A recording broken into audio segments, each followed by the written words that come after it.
Hey there! Welcome back to another video. This time, a little bit something different. I've done collection videos of other stuff in the past. Yes, I know I haven't really gotten around to doing more of my DVD or VHS collection. I have so much, and yeah, that'll be a while. But with this collection, at least, I can definitely show it. If not all in one video, definitely multiple parts. And this will probably be in multiple parts because I don't want to burn myself out. But anyway, I had been thinking about doing this for a while now. I did videos on novelizations before in the past called the Novelization Nook. I did just one video, I think, where I showed some of the Halloween novelizations that I have. And then I've done like a series of, I did one where I showed off my Nightmare on Elm Street novelizations, but I didn't really do a video showing my collection. Like I did a long time ago in like a previous channel or something. I did do a video showing all my horror film novelizations, but I have more than just horror film novelizations. And if you don't know what a novelization is, let me educate you. Okay, a novelization is a movie tie-in. It's also known as a movie tie-in, and it's a novel based on a screenplay. So, and sometimes there are tie-ins that are just re-releases of earlier novels that tie in with the film's release. And I have some of those as well. But for the most part, a novelization is a novel, a novelized form of a movie. And this is the first hobby that I had before I started collecting movies. I collected books based on movies, and I've amassed a pretty extensive collection. There's like not even 50 novelizations that I want to complete my collection, and most of them are not really necessarily super rare, but some of them are really rare, and that's why I haven't been able to find them and add them to my collection yet because they've been too expensive and I haven't really find them anywhere. But also because it's not like I've stopped looking for novelizations. I still look wherever I go.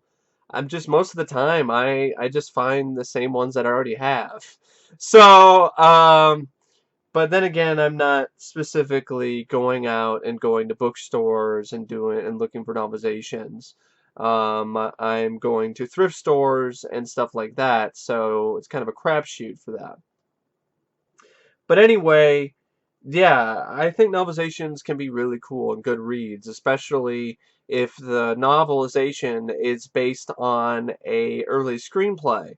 Uh, that way you get to see a different version of a story that you might love, or a different version of a story that's better than the movie itself. For instance, I would say Return of the Swamp Thing is a better book than a movie because it didn't have a budget, and the studio and the publisher was basically said told Peter David, hey, who actually has written some actual comics. They said, hey, run with it, and he did, and it's a really good read. And there's another example is John Carpenter's The Thing, novelization by Ellen Dean Foster. Has a completely different sort of things in it that are not in the actual movie. It's based on an earlier draft of the film. So there can be some of these novelizations can be really interesting, and some of them can be better than the movie. I would say Return of the Swamp Thing is one of them, as well as the Boogans.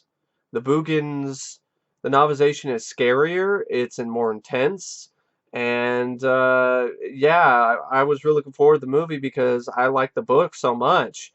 And when I saw the movie, it was kind of disappointing. But I don't remember hating the movie. It just wasn't as good as the book. But anyway, before I even get started showing the novelizations, I thought I would show these because these are paperbacks, and these can be kind of considered tie-ins as well. These are making of books from the 70s. So we have the Jaws log, which is a really good read. I want to get the Jaws log. I want to get the Jaws 2 log, because the Jaws 2 log talks about the making of Jaws 2 in depth, just like the Jaws log does. This has been re-released many times, but I like this vintage. It's got green. green paper. It's still in pretty good shape for a book that's so old. I mean, this is from 1975 or around there. So, yeah, I think this is one of the first printings. Yeah, 1975. So, and then I have another Jaws making of book, which I got at Goodwill, The Making of the Movie Jaws by Edith Blake. And this one is it's from on location at Martha's Vineyard. So, it's a different look at the making of the film. So this film was so big that it not only got one making of book in the Jaws log, but it also got another one in the making of the movie Jaws. Then we have this one, which is a creation of Dino De Laurentiis' King Kong, which is a fantastic read. I highly recommend this, especially if you're a fan of this movie. And if you're not a fan of this movie, I still recommend it. It's very in-depth. It's it's about 260 something pages long, so it's fairly long in length. It's probably the most comprehensive behind-the-scenes look at the creation of the 1976 King Kong that you will ever come across. So I absolutely 100% highly recommend this to any fan of the film. Oh, and even for people who weren't big fans of the film, because it is a very good read. It's very interesting. You'll get engrossed really quickly. If you love behind-the-scenes stuff, definitely pick this up sometime. And here's another one I have called The Making of Exorcist II: The Heretic. This is actually better than the movie. A lot better than the movie. This is actually a pretty fun read. It talks about the kind of craziness of the production and all of that, and yeah, it's a shorter one. It's only 200 and something pages. It still has the cigarette ad in it. Because a lot of 70s books had cigarette ads in them. It definitely shows the times. But yeah, this is an interesting read. Even if you're not a fan of the movie, I do recommend The Making of Exorcist II: The Heretic.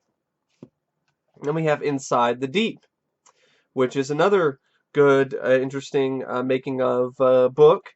This time it's written by Peter Guber, who I think would go on to do like, I think he was like a producer for like movies or magazine writer or something. He went on to do a lot bigger stuff after he wrote this. I'm not the biggest fan of the movie, but this book was a good read, and yeah, I'd recommend this as well. This is a little bit shorter than some of the other making of ones, but it's still pretty detailed. It's about 181 pages. Um, has a pretty extensive amount of black and white photos though in it though. So yeah, those are my paperback making of books. I do recommend them if you can find them anywhere. Some of them can be a bit hard to find lately. Now we have novelizations. This is just gonna be random. I'm gonna have some horror, some not horror. It's just gonna be randomness. We have the hardback of Dawn of the Dead. Kind of a bland cover, but it's nice to have the hardback of this. This is written by George A. Romero and Susanna Sparrow. And there's no pictures or anything in this. And I don't know if there's any pictures in the paperback version. But I know the hardback one is probably more difficult to find than the paperback one. And I was surprised when I found this. I think I got it online. It was a really cheap price too. So this is probably something that'll probably only go up in price as the years go by. Uh, Definitely must own for fans of the film if you can find a copy of it. So we go from a novelization of a great movie to a novelization of a not so great movie, The Pirate Movie. This is one of the junior novelizations, kind of in a way, but I don't know if it really is because it's 191 pages long, which is a pretty long junior novelization. So, and but yeah, it was 50 cents. I got it at Goodwill years ago. It's in good shape. It's from 1982. Yeah, this is probably an awful movie. I've heard a lot of terrible things about this movie. But yeah, it's a Christy McNichol and Christopher Atkins in the Pirate Movie. And then we go from one awful movie to another in Street Fighter, a novel by Todd Strasser. based on the video by the awful screenplay by Stephen E. D'Souza. Um, this is just about as bad as the movie, if I remember correctly, and there isn't any black and white photos or anything in it either. There's some stuff on the back though. I got this a long time ago because, and excuse me for a second, because there's one other novelization that I really need to find real quick because I know it's over here somewhere. I know I have it, and maybe I'll have to wait on it or something. No, here it is. Sorry, I apologize. Apologize for the delay. But anyway, I thought I'd go grab it before I forgot about it. And this is Super Mario Brothers. Novelization of Super Mario Brothers by the same author of Street Fighter. Todd Strasser wrote the novelization for Street Fighter, and he also wrote the novelization for Super Mario Brothers. And I really like Super Mario Brothers. I've always liked this movie, so I've never been one of those people that's never been a fan of it. And so this is a welcome addition to my collection. So I don't know how much differences there are between the movie and the book, but it is definitely one of those other junior novelizations. It's not very in-depth. It's only a little bit over 100 pages. But, you know, has the official seal of Nintendo on the back, and it's the novelization of Super Mario Brothers. A movie that I do enjoy, so definitely a welcome addition. This, I could not believe this even existed. I was just looking at Amazon, looking around for novelizations to add in my collection, and then I saw Inner Space, and I was like, a novelization of one of my favorite movies? How did I not know that this existed? And here's why I didn't know, because this is only released in the UK. This is a novelization of Inner Space, written by Nathan Elliott, based on the screenplay by Jeffrey Boehm and Chip Prosser. Yeah, this is only released in the UK, Australia, New Zealand, and Canada. It was never released in the United States. Why? I have no idea. But as a huge fan of the movie, it is a really it's a great honor to have this novelization. And this is another novelization that's different than the theatrical version, which is interesting. It's got a decent amount of differences, and I'm kind of waiting to give my thoughts on this when I do some really, multi-series video, retrospective on this film, because it's probably one of my top 10 favorite films, at least top 20. So I want to do this film justice one day. But yeah, this isn't a very long novelization, only about 141 pages. But yeah, novelization of Inner Space. This isn't the only example of a novelization that was made and published in the UK or overseas and not in the United States. I have a few others as well. Here we have Night of the Living Dead by John Russo. This is another welcome addition to the collection, even though I'm not really the biggest fan of this movie. Definitely glad to have the book because it's a great addition to the horror novelization collection. It's got some nice black and white photos as well. And yeah, this was released around the time of 1974. So it's interesting. This novelization came out long after the movie came out. And this one, I believe, is not easy to find nowadays either. And I could not believe I found this at Goodwill of all places. So before I started finding good deals on movies, I was finding really good deals on novelizations. So here we have The Vault of Horror, which is tie-in to the I think it's the I don't know if it's the Hammer Films. Amicus. Is it Amicus? Like Amicus horror anthology sequel to Tales from the Crypt. The Vault of Horror. And I also have Tales from the Crypt as well. Here we have Return of the Living Dead by John Russo. Another one that was only novelization that was only released in the UK. This is a tie-in to Return of the Living Dead. Not to be confused with Night of the Living Dead, which was also re-released again So it's gonna be kind of hard to make sure you get the right Return of the Living Dead or the right, because there's another sequel. There's a book sequel that John Russo did called Return of the Living Dead to Night of the Living Dead that you can easily get confused with. So it's hard. It's something because there's two different Return of the Living Dead. So you got to make sure you get this one, because if you get a different one, it's not the tie-in. It's not a novelization of Return of the Living Dead. It's a different Return of the Living Dead.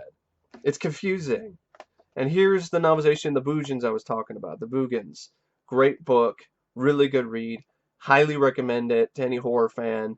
It's a lot better than the movie. If you had doubts about the movie, I can understand why. This doesn't have a budget constraint. It does a lot. There's the creatures are more, they're more like these slug-like sort of creatures uh, that like cover you in like acidic slime and stuff. It's a really rollicking fast read. It's not a very long book either. It's only like 180 some pages. Um, yeah, highly recommend this book. And this is another good read as well. Butcher Baker, Nightmare Maker. And this is a tie-in to the film Night Warning, because the original title for it was Butcher Baker, Nightmare Maker, which is honestly kind of a lame title if you ask me. So, Night Warning is definitely a better title, but this is a pretty good read as well. A little bit over 200 pages. Doesn't have any photos or anything in it, but I thought it was a pretty good read, good story, and I heard the film's pretty good too, and I'm looking forward to watching the film someday. Then here we have The Blob. Interesting cover art, but this is a novelization of the 1988 film The Blob by Chuck Russell. Any fan of The Blob should definitely get their hands on this book. It's great. It's a good read. David Bischoff, I've always thought he was a good writer. He does a good job adapting the film. There's a few extra stuff, deleted scenes, if you will, that are featured in this novelization that are not in the film. So that's an added incentive to get your hands on a copy of the novelization. Here we have Back to the Future by George Geip, who also wrote novelization for Gremlins. And both novelizations are vastly different than the films themselves. This one is like really long, it's over 200 some pages long, and the story is almost completely different than the movie. It's an interesting read, to say the least. Like I said earlier, I had Tales from the Crypt, and here it is, Tales from the Crypt. Which I think is it's in really good shape. It's really cool. Got this as like Powell's. I've always liked this cover art with the skull. And here we have Child's Play 2 by Matthew J. Costello. The first of, I think there's like 3 Child's Play novelizations. There's this, Child's Play 2, and Bride of Chucky. I don't have Bride of Chucky, but I do have Child's Play 2 and I do have Child's Play 3. And believe it or not, I found both of them at a Goodwill for really cheap. I don't know. I was just really lucky. And that was a really great day for me, because I not only found both of these at that Goodwill, I also found Wes Craven's New Nightmare. So I found like 3 horror novelizations in one place for a really affordable price. That's probably one of my best hauls I've ever had in terms of novelizations at a thrift store. Well, at a Goodwill anyway. So yeah, Child's Play 2. So if you're a fan of this movie, highly recommend you get your hands on this if you can. There's no pictures or anything in it though, but it's still Child's Play 2. And then you have Child's Play 3, which is also written by Matthew J. Costello. These are both pretty, in pretty lengthy novelizations. They're both at least over 200 pages long. In fact, they're the same length, which is kind of funny. They're both 250 pages long. So you have Child's Play 2, which is 250 pages long, and you have Child's Play 3, which is 250 pages long. And they're both by the same author. And they're both released by Jove. So, and as you can see, movie tie-in was a big deal, was some kind of deal, because they actually had movie tie-in on the sides of the books. So there was a time, folks, when movie tie-ins were kind of popular. And here we have Halloween. Yes, it's not in the best of shape, but I haven't really found another copy of this. It's not easy to find, And with this cover, this is the actual poster cover art. There's another one out there that has this cover, which I think is kind of lame. And I'd rather have this cover. And this is a good read. It's pretty short, but it's Halloween. Come on, you gotta have any horror fan, any fan of Halloween. Definitely has got to have that for their collection if they can get their hands on it. And here we have The Fog. And yeah, it's got this little thing on the front, but this is one that I've kept because it's I got this at the Book Nook, which is at this place out. Also, I think I got Halloween 2 and 3 there as well. It was a really good deal for so I've got some really good novelizations when I was going camping with my parents and somewhere in Oregon. I don't remember exactly where, but we were going camping in a family reunion type thing, and then we stopped by a bookstore. Actually, no, I think this one was in Nebraska. Was this one in Nebraska? Yeah, that might have been Nebraska because it says Scotts Bluff Public Library on the top. So I think that this one was in Nebraska. I think. Could be wrong though. But yeah, I think it was in Nebraska. And just found some titles I've been looking for a long time for really, affordable prices. So I got The Fog and a bunch of other ones. Howling, not Howling, but Halloween 2, 3, and so on. So this is The Fog. Here we have Wes Craven's New Nightmare. This is a great read. This is a lot of fun. If you're a fan of the film, I highly recommend this. I already talked about it before when I was talking about my Nightmare on Elm Street novelizations, so I'm just gonna leave it there. But it's got a great concept. It ties in with the film really well. So that's it for the ones I already had out. Now I have the novelizations that I have packed in this bin, so to speak. So I'm just gonna try to show these as fast as possible because I don't want this video to be way too long. So we have Flatliners. I actually read this before I saw the movie. Good read. Also a really good movie. Gladiator. Scanners 2, The New Order. There's only one Scanners novelization, I think, and I think it's Scanners 2. No, I think there's a Scanners. There's a novelization of Scanners, but there's also a novelization of Scanners 2. I think this is another one that was only released in the UK, if I remember correctly. No, this is released in the US by Dove, and it was written by some professor named Janice Kimball. Here we have an illustrated comic, black and white comic, Conan the Barbarian, black and white illustrated Marvel comic, novelization of the movie Daryl.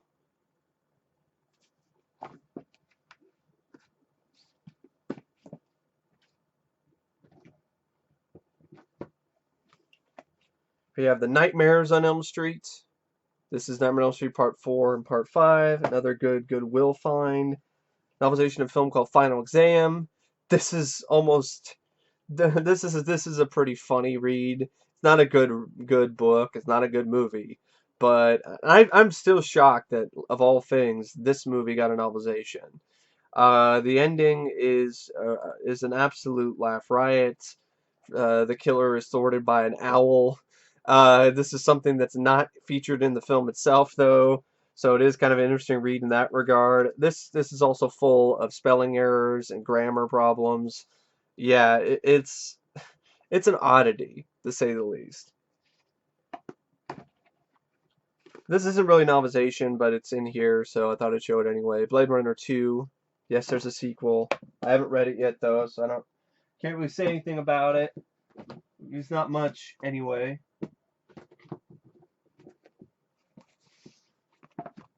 We have a novelization of Firstborn, a film that I really liked, and I think it's really underrated, with Peter Weller and Christopher Collette, as well as Corey Haim. We have a fairly rare novelization. Yes, it's not in the best of shape. The cover's falling apart, but I haven't been able, and as you can see, I taped the back onto it.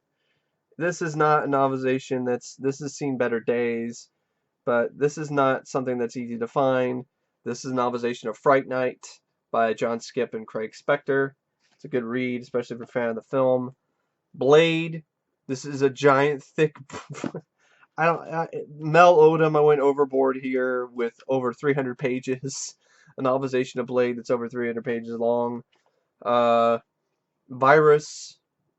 I would say it's a little bit better of a read than it is a movie.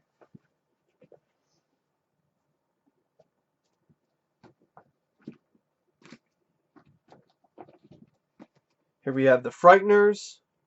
It's a good read, good movie. Resident Evil Extinction. The Dark, which is an interesting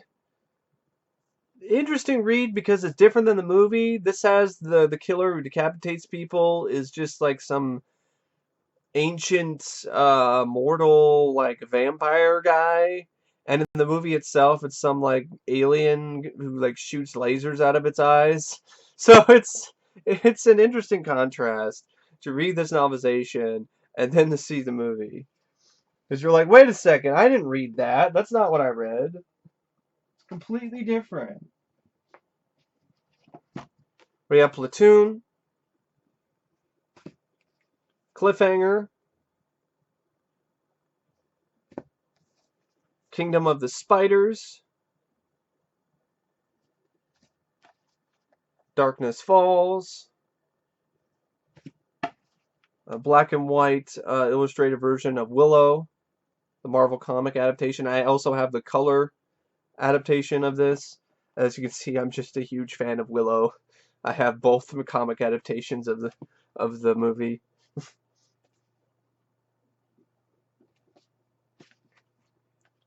Nightmares on Elm Street, Parts 1, 2, and 3. Star Trek 3, The Search for Spock. Ultraviolet. Star Wars Episode 1, The Phantom Menace. Yeah, I know. It's for the collection, and I got it for free, technically. 7. The Bad News Bears. 3 Amigos. The Sixth Sense. The Hard Way.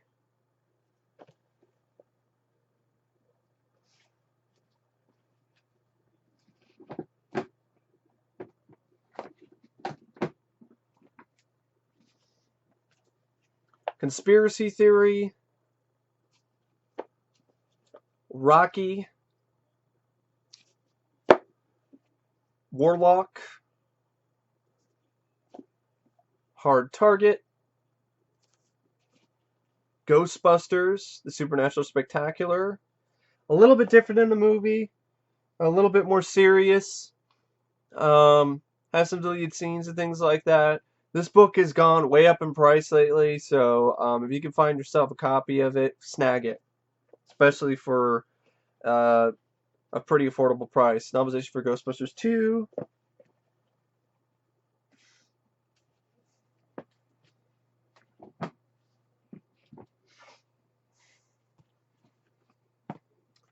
Spies Like Us. Like I was saying earlier, Scanners. The Delta Force. Star Trek The Motion Picture Photo Story, which is something they did in the 70s and early 80s, I think. No, just 70s. And I had one of the Invasion of the Body Snatchers remake, and I still do not know why I got rid of that. I should have kept that. I don't know why I got rid of that. That was stupid. Anyway, this is like a novelization, but with pictures. Really. With photos for like every page. Fairly unique.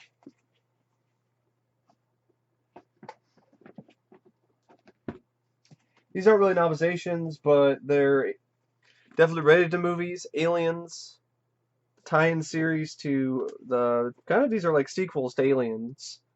Aliens, book 1. There's book 2, Nightmare Asylum. Book 3, The Female War. I highly recommend these if you want to read and see something better than Alien 3. And there's also this one, Alien Harvest. I haven't read that one though. At least not yet, anyway.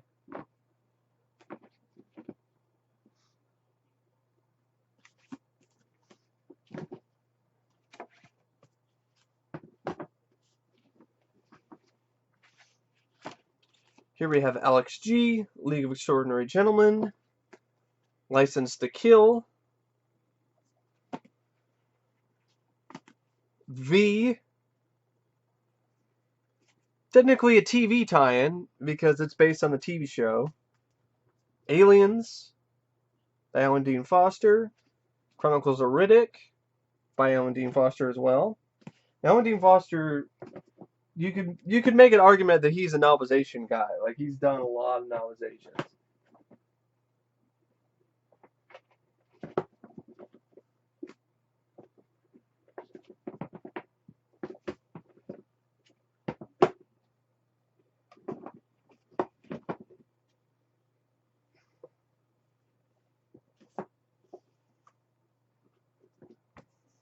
Excuse me, sorry. Just putting stuff away at the same time.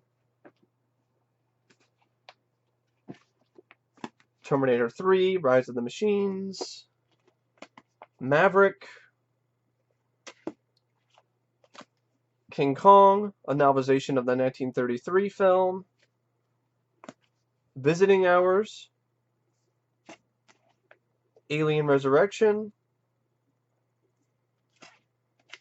Event Horizon,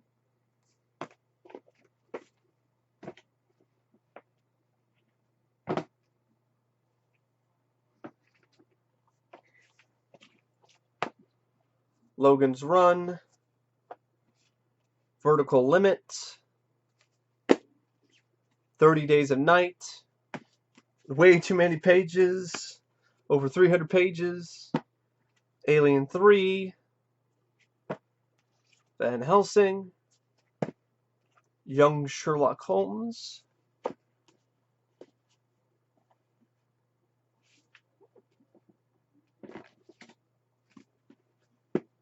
The Punisher, The Funhouse,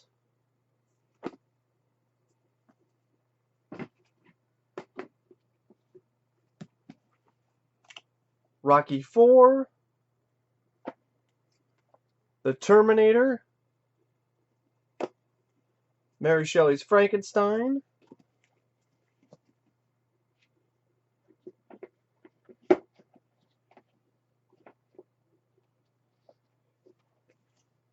Rocky II, Poltergeist,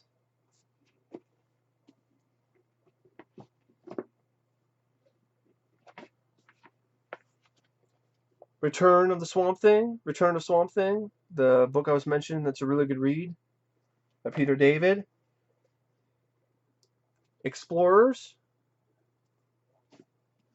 The Shadow, Time Cop, Alien,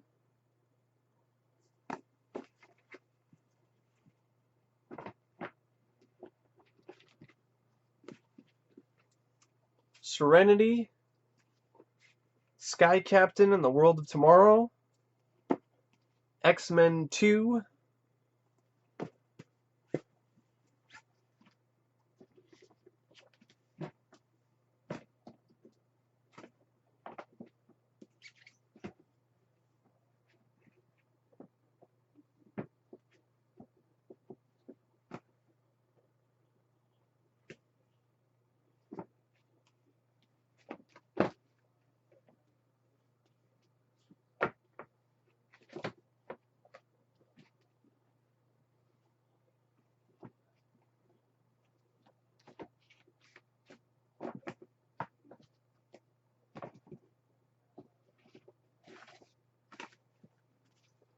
Tales from the Dark Side, Volume 1, TV tie-in. It's adaptations of Tales from the Dark Side stories.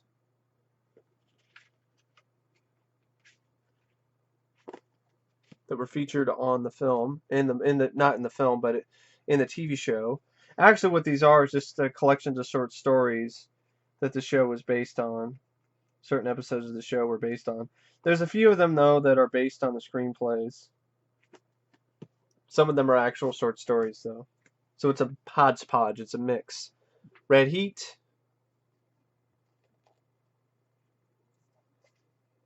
Raw Deal. Death Before Dishonor. Much better book than a movie. Rocky 3.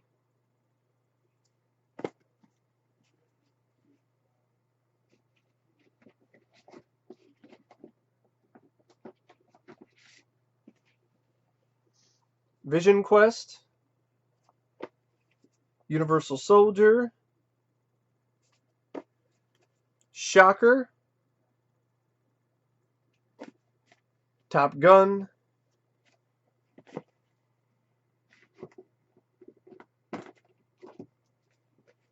U.S. Marshals.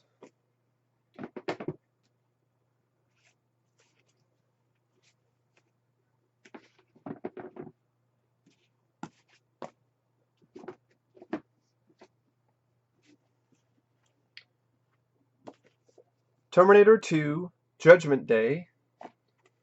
Poltergeist 2, The Other Side. The Last Starfighter. True Lies. King Arthur.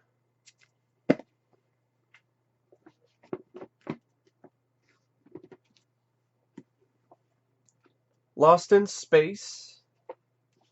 Magnum Force. Swamp Thing.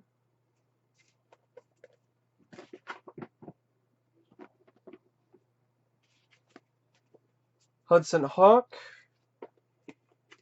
Howard the Duck. Sleepy Hollow. The Hand, which is a tie-in, but really what it is, it's a re-release of a novel called The Lizard's Tale, which is what the movie is based on. It's not based on the screenplay. The Legend of Zorro.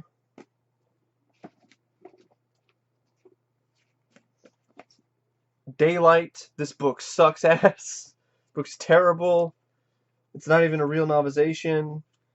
It just, I don't know what this is. It's a mistake. It's a mess. Meteor Man. Lady Hawk.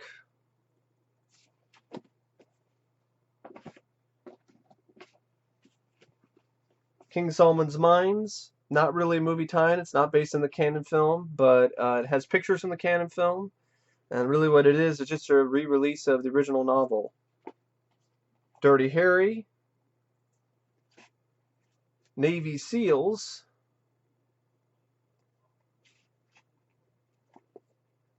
And Mars Attacks. And that's it. That's it, folks, for this first installment, first episode of my novelization collection. Stay tuned for more. I got a couple more bins full of novelizations to show you guys. I just wanted to show you one bin to start out with and the stuff that I had already out. So anyway, if you enjoyed this video, definitely expect to see more in the near future. Anyway, thank you for watching, and as always, I will see you later. See ya.